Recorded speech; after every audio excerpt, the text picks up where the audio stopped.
Hello and welcome to our lecture for the muscular system. This is your Sir Nicolay Dumawan Martin, a faculty of Medical Technology, Medical Laboratory Science at the University of St. Louis. The muscular system is essential for nearly every body function of the human body, okay? From the movement to the vital internal processes and other functions. And your muscular system composed of your skeletal, your smooth, and also the cardiac muscles. And this system enables the interaction with the environment. It also supports bodily functions, and of course, it helps maintain homeostasis. What are the different functions of the muscular system? The first one obviously is movement. So the muscle would contract to pull on bones since basically, your bones would be the points of attachments of your muscle, and therefore, it will allow your body movements such as walking, running, and lifting, for example. Aside from movement, we also have posture maintenance. Okay, your muscle works continuously to hold the body upright and maintain posture even when stationary.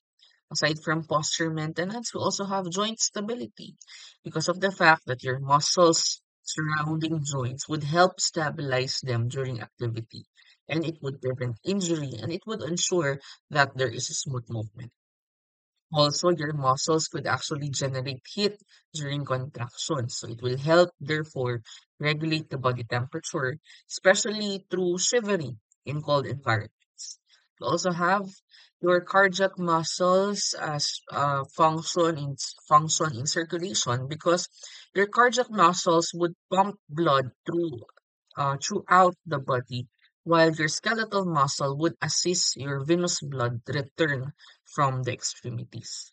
Aside from that, your skeletal muscles like your diaphragm would contract, okay, to aid in breathing, and it would therefore facilitate oxygen intake and the release of your carbon dioxide that would be on respiration. Also have digestion and excretion. Why? Because your smooth muscle in the digestive tract and in the urinary system would help propel food, and of course, it would also control waste excretion. And lastly is communication. Your facial and your skeletal muscles are actually involved in speech expressions and also nonverbal cues essential for communication. So at least we have eight general functions of your muscular system: movement, posture maintenance, joint stability, heat production, circulation, respiration, digestion and excretion, and you also have communication. Okay? Now, if we talk about the histology and if your physiology of your three basic types of muscle tissues, the human body again contains these three types of muscle tissue: your skeletal, your smooth, and your cardiac muscles. And each have specialized functions. First is we have your skeletal muscle. Your skeletal muscle, the structure of this is usually striated. They are multi or multinucleated fibers that would attach to bones via tendons. And in fact, they are actually responsible for the voluntary movements like locomotion, uh, posture, respiratory functions, or breathing, facial expressions.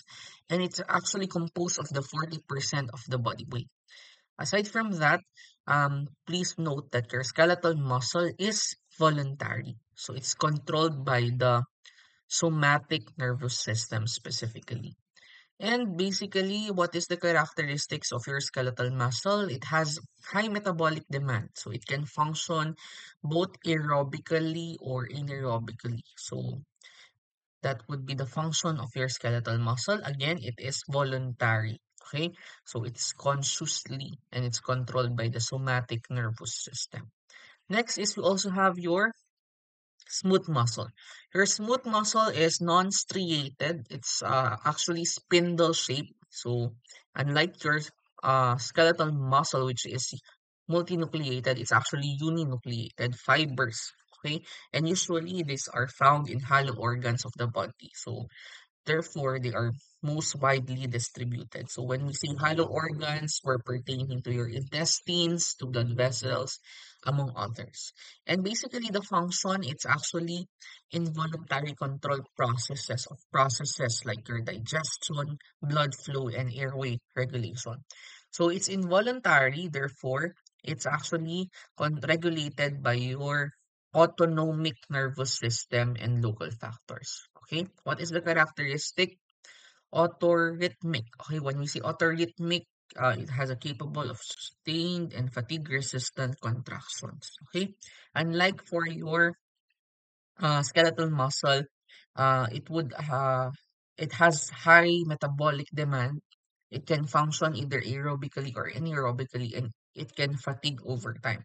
Unlike for your smooth muscle, since it's autorhythmic, it's capable of sustenance, or it's capable of sustained fatigue-resistant contractions. Okay, and again, they are involuntary in nature.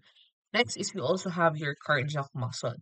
Your cardiac muscle, it's striated, branched fibers with intercalated disc, which is found only in heart. Okay, so therefore it has the responsibility to pump blood through rhythmic involuntary contractions, and therefore your cardiac muscle is involuntary. So it would be driven by your pacemakers, and it's influenced, in fact, by your autonomic nervous system. So it is highly fatigue resistant. Okay, so it would rely only on aerobic metabolism. So that would be your cardiac muscle.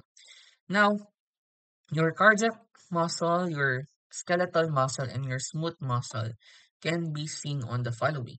So, for your skeletal muscle, it's actually, as stated earlier, it's actually found throughout the body. So, it's attached to the bones via tendons, and also in specialized areas such as your tongue, diaphragm, eye socket, and your upper esophagus.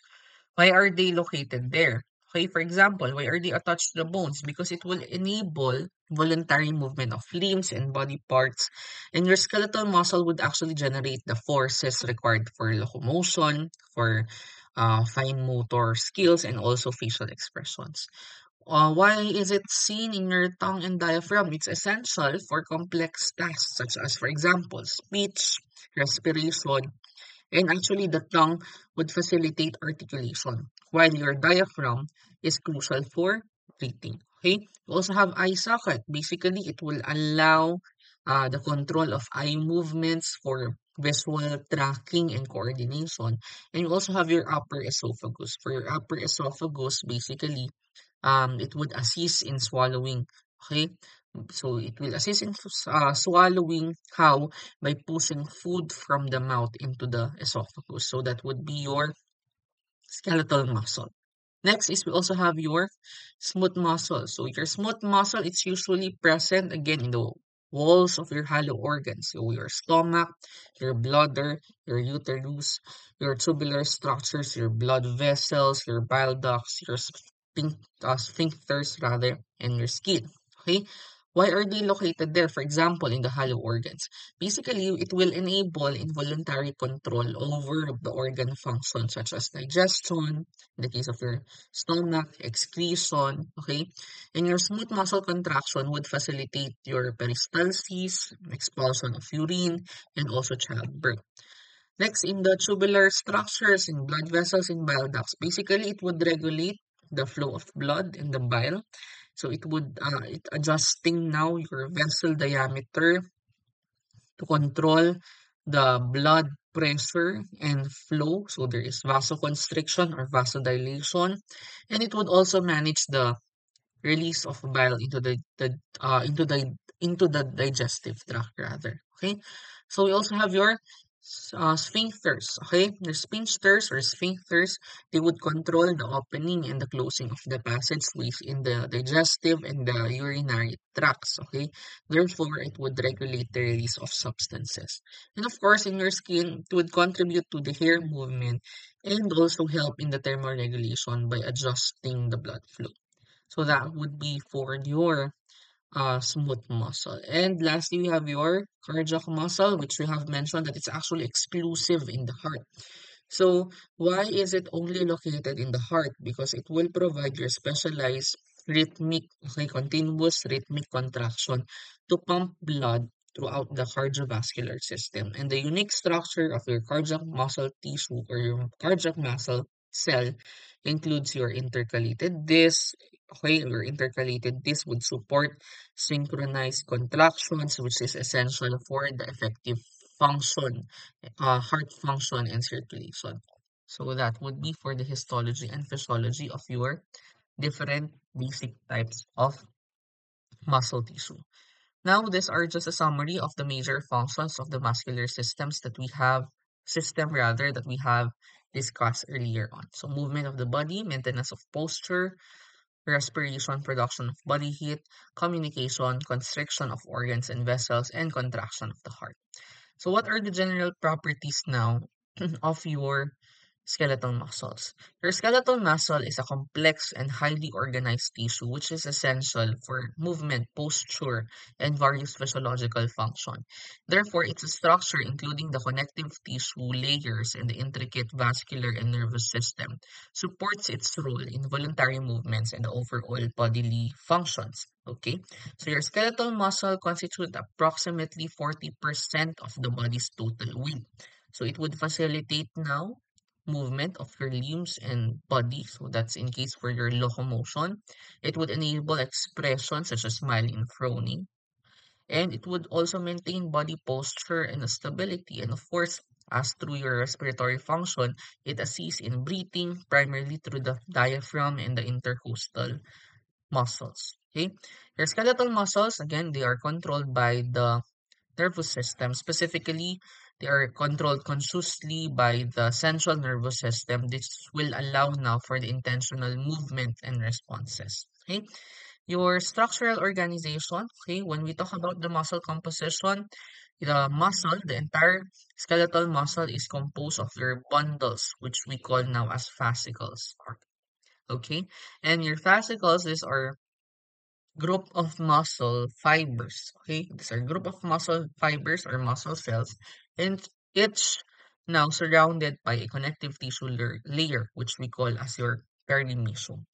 And individual muscle cells within each fascicle is surrounded by a dense, irregular collagenous connective tissue known as your endomysium. So what are the connective tissue layers? Your epimysium, okay, that's actually the outermost layer of the surrounding, that would surround the entire muscle.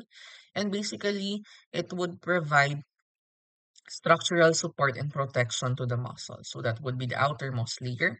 Your perimysium, it surrounds and binds the muscle fiber into fascicles. So it would facilitate the organization of your muscle fibers, and it would contain the blood vessels and nerves. And last is we also have your endomysium. So it would envelope the individual muscle fiber. So it would provide support and cushioning to each muscle fiber, which will allow for efficient contraction. So those are the different layers of the connective tissue.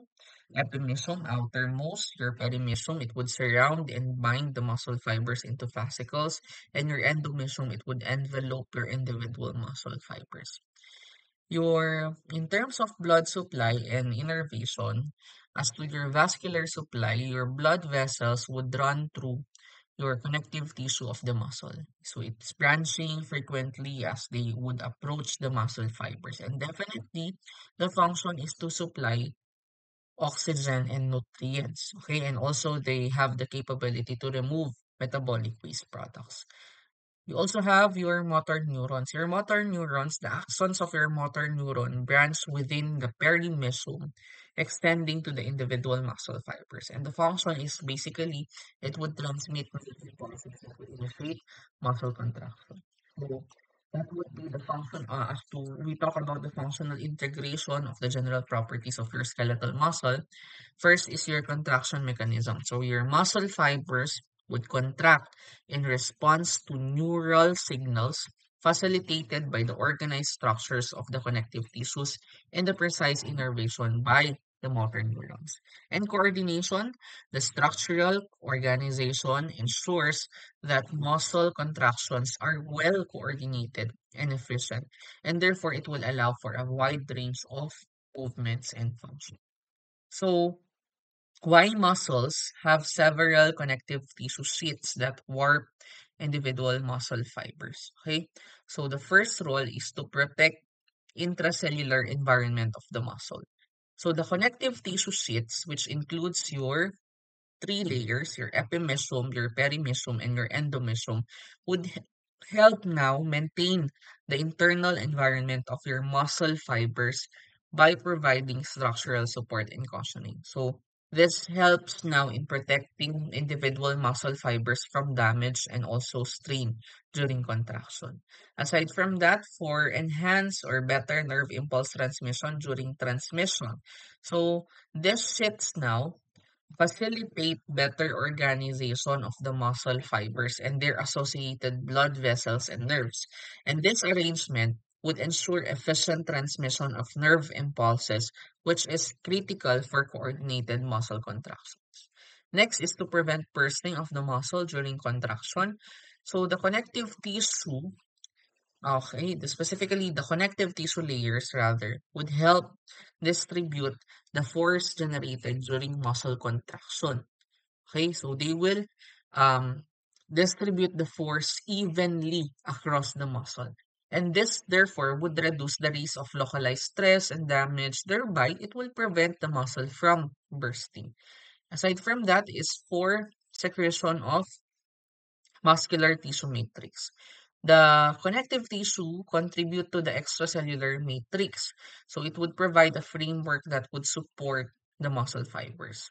While it's not directly involved in secretion, these sheets actually help maintain the matrix and its role in the muscle function. Okay, so those are the reasons why muscles have several connective tissue sheets that would warp individuals' muscle fibers for the protection of the intracellular environment, enhance nerve impulse transmission for the prevention of muscle bursting, and also for the secretion of muscle tissue matrix. Now, the striated appearance of your skeletal muscle. So, the striated appearance of the skeletal muscle is due to the arrangement of the repeating bands of proteins along the length of your myofibrils. What are the proteins that are involved? We have your actin, we also have your myosin and your titin. Your actin now, these are thin filaments that interact with myosin due to facilitate it would interact with your myosin to facilitate muscle contraction. Your myosin, on the other hand, these are thin filaments that would interact with your actin to generate now contraction. And your titin, that's a large protein, okay, that would stabilize your myosin filaments and it would contribute to the elastic properties of the muscle. So these repeating bands of your actin, myosin, and titin would create pattern of alternating light and dark bands, which is actually visible under a microscope.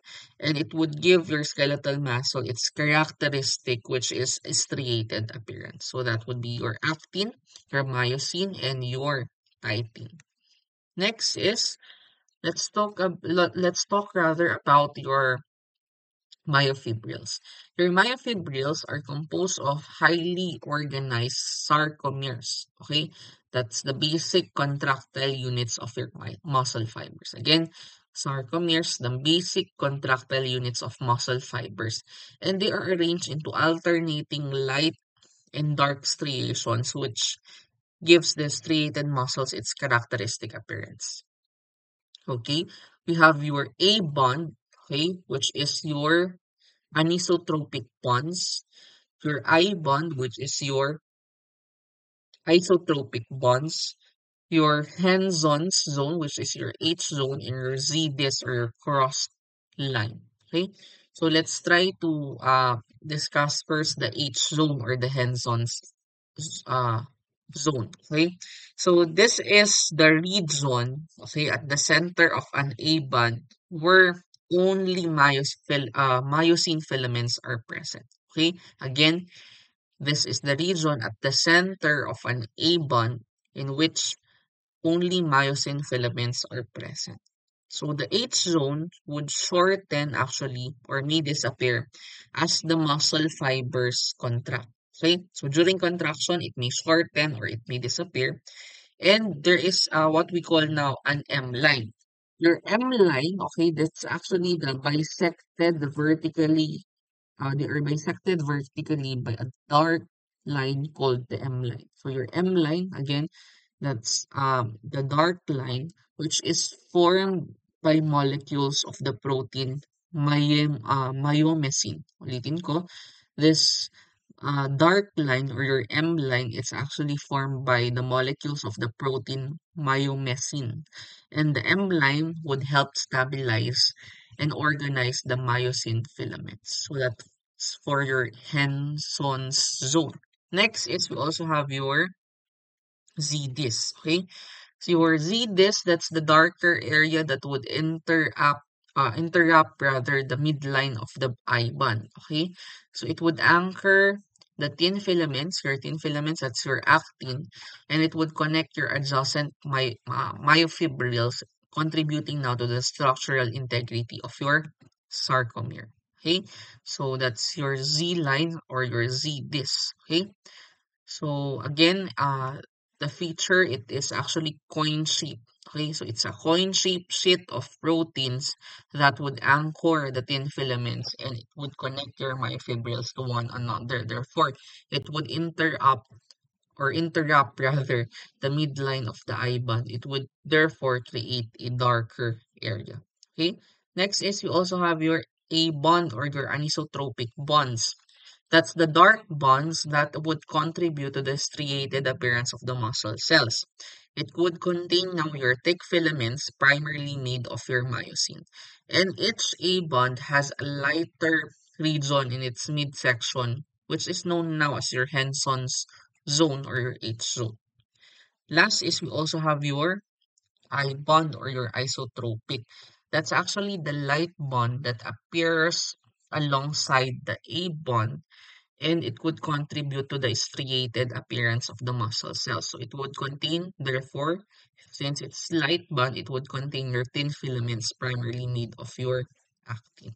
Okay, so that would be the different zones or bonds in your myofibrils.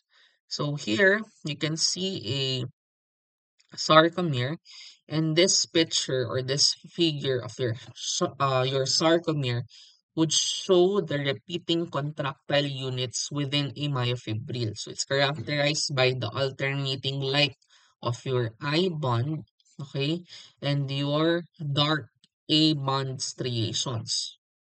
So the key features would include your Z disc, okay, so that would anchor again your filaments, your M line, which will stabilize the thick filaments, your H zone, which will indicate the overlap region where the thick and the thin filaments would interact.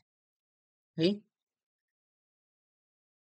now to keep actin from binding to the active site on the myosin, regulatory proteins block the binding site. So we have your regulatory protein tropomyosin. So that's a key regulatory protein that would cover the binding sites on the actin filament. So how? By blocking the sites, your tropomyosin would prevent myosin from binding to actin. Thereby, it would inhibit the cross-bridge formation and muscle contraction.